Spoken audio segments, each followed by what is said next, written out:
Hello everyone, it's Magic Dave here again, and this is Sapiens. So we've had alpha testing going for a couple of months now, and it's kept me pretty busy. I haven't added a huge amount more content, but I've just been, focusing on lots of little bits and pieces, fixing lots of bugs, sorting out issues with AI and pathfinding and all sorts of things like that. So yeah, I haven't been posting many videos because it's just been so many little bits and pieces that it's kind of, there hasn't been something really good to focus on.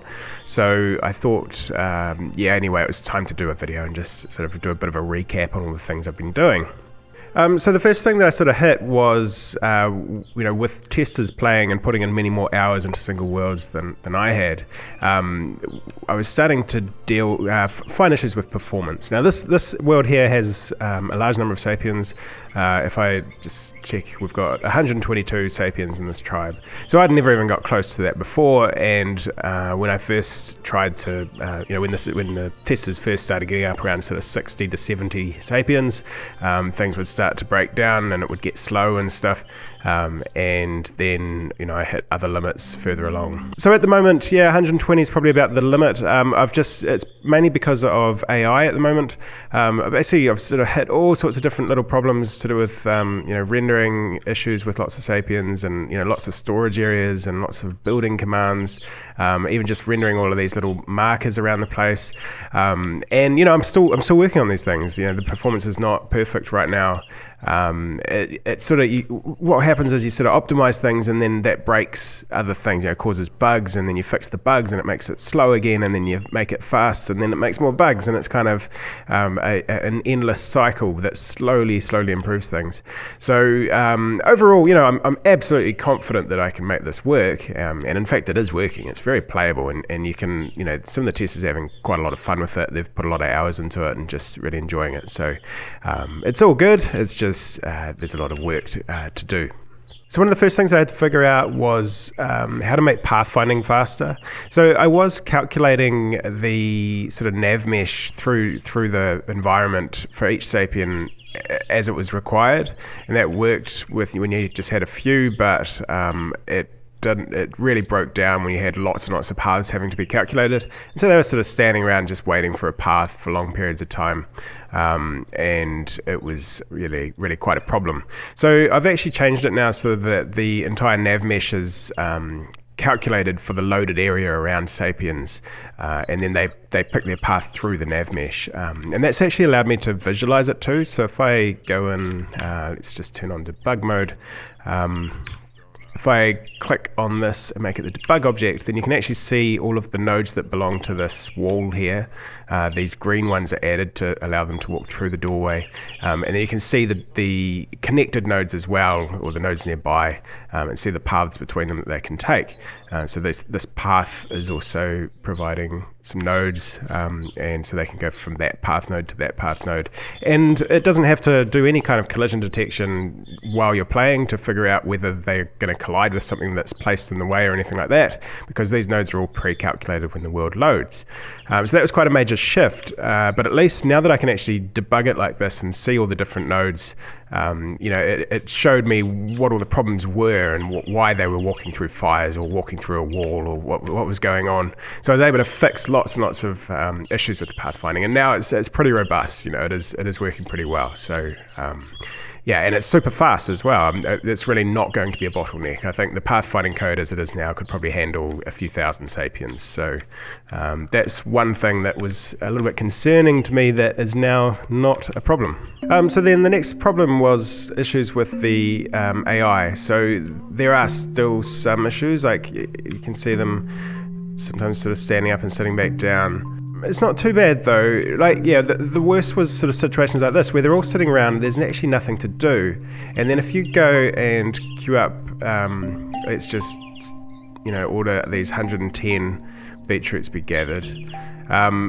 suddenly they've all got to come along and do a task, and they were sort of, all heading for the same beach route, and it was there was all sorts of problems with it. They were not behaving well. It would take them a long time to come in and actually do this, whereas as you can see now, they all just get straight in there.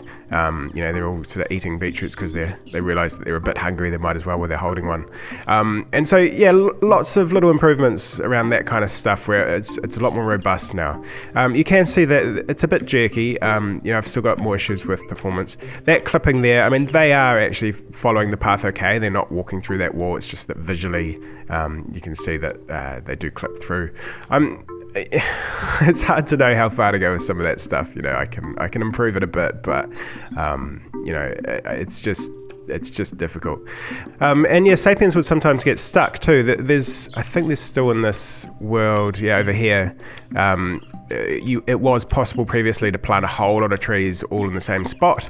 Now you can't. If I go to plant another peach tree, it'll actually, you can see that it won't let me plant it there because it's too close. So that's making some things better.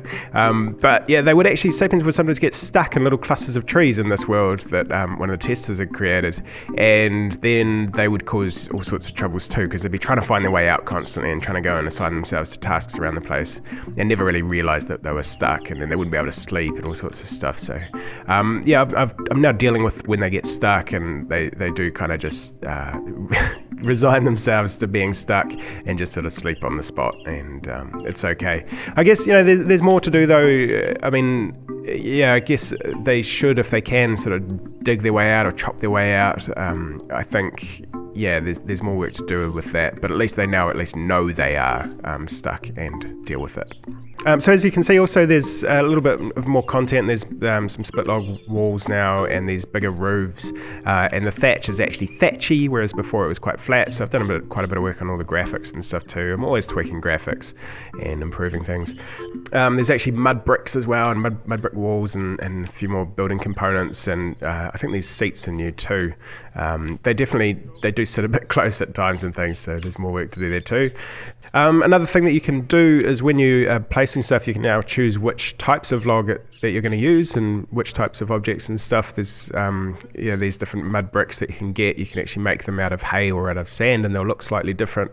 And so that's how you can kind of customize the look a little bit of how your building components work. I just want to show you this other world too that another one of the testers has been working on. He was seeing how far he could build up, building this giant apartment complex. I don't think they could actually get that high. I'll probably have to have some kind of a height limit to the building.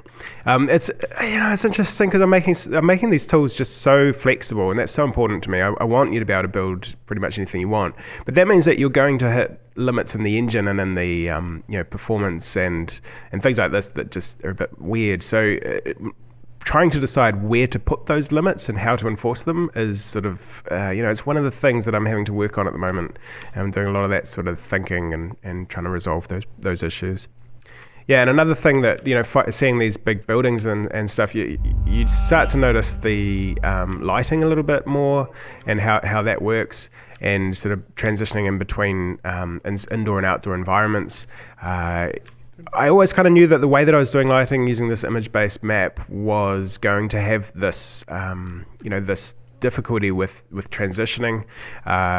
I'm relatively happy with it though. You can see that when you're looking from outside to in, you can see this sort of looks like it's being lit with the daylight, and then you go in and it all changes and everything outside starts to get lit as though it's inside. But that's just, that's how it works. And if I were to fix that, then not only would it be a huge amount of work, but it would also have a pretty big impact on performance. So I think it's an okay compromise. I'm relatively happy with it. So I've also added support for controllers. It's very, very basic at the moment. You can't actually interact with anything. You can bring that up, but that's it. But I wanted to try out the camera controls and just try, especially because I am focused on trying to get this trailer out, and it's overdue for me to actually replace the trailer that's on the Steam page.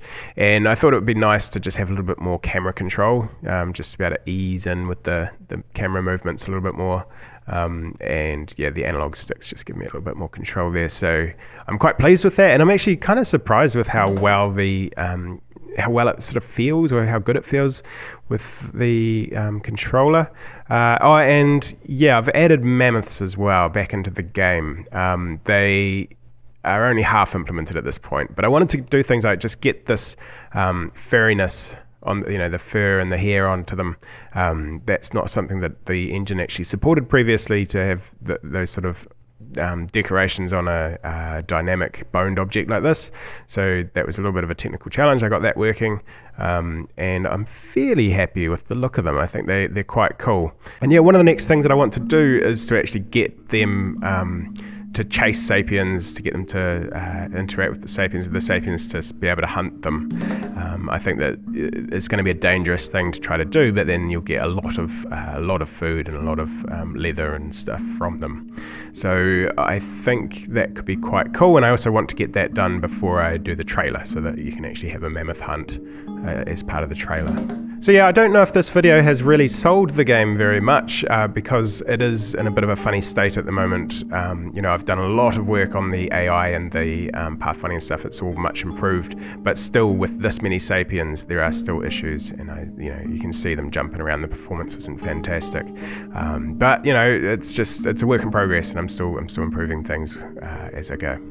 So yeah, from here, as I said, I want to get these mammoths, or the mammoth hunts working. I also need to deal a little bit more with the crafting and stuff. Like, I'd like to have a few bread ovens and things. You can craft bread now at a campfire. Yeah, you can craft bread. I just ran into issues where my crafting. Let's see, we make a mud brick. Like, you can craft 10 things, and then if there was any kind of process where, like in particular bread, you need an urn, you need to then get hold of wheat, which you then use a quernstone to turn into flour, which you then knead into bread dough, which you then bake on a campfire. Now, this is something that I really wanted. I wanted there to be quite complex, quite a complex chain of things in order to get the more advanced stuff. Bread's going to store really well, it's going to feed people well, so it's worth doing all of that. But if you're manually going in and doing 10 at a time in here, it's too hard, and it was too clunky. The testers weren't really even doing it, and I couldn't be bothered either. It's just not the right thing, not the right solution. So I've actually now got it so that you can send stuff out to different places. So you can see all the delivery routes here.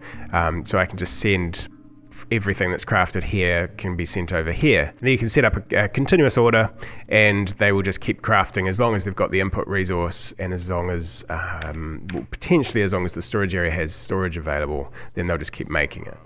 So that's the plan, and that user interface at the moment is it's functional, but it's not great. I've got more work to do there too.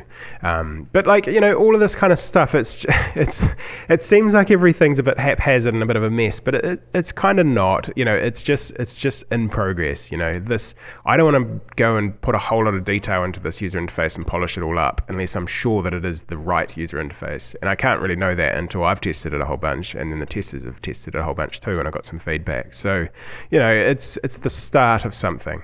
But what it does, it does mean that then once that's in there, you can then split it out into other storage areas depending on various things. And there's this whole logistics kind of network now. That you could look at that a little bit before in here, and you could add routes in here as well. And I think I'm going to pull this interface out and make it a more generic one for that. Have both craft areas and storage areas in it. And I think that's going to work quite well. So yeah, you can see I've bitten off a lot here. This game is really big, and there's so much still to do. And I think it is changing my release plan a little bit. So previously I really wanted to get everything done and release a 1.0. But I think given the scope of it and given where it's at and what's happening, it is actually playable now, and it is actually quite fun, but it's nowhere near a 1.0 release. So I think probably what I'm going to do is roughly at the start of next year, I will be putting in an early access, doing that old same old thing that everyone else does, and just put it out there. So I'm aiming for that. I want to get it in a really kind of rock solid playable state, but but it's probably going to be missing some of the more advanced features that I really want to get in later. And so then I can spend next year and beyond adding those features that I want and really bringing this game to its completion. So that's the plan. For now, though, I am just focused on creating a new improved trailer, and that's going to be a bit of fun, getting that mammoth hunt happening. So yeah, hopefully that all goes okay, and I get a trailer out within the next few weeks. And until then, we will see you next time.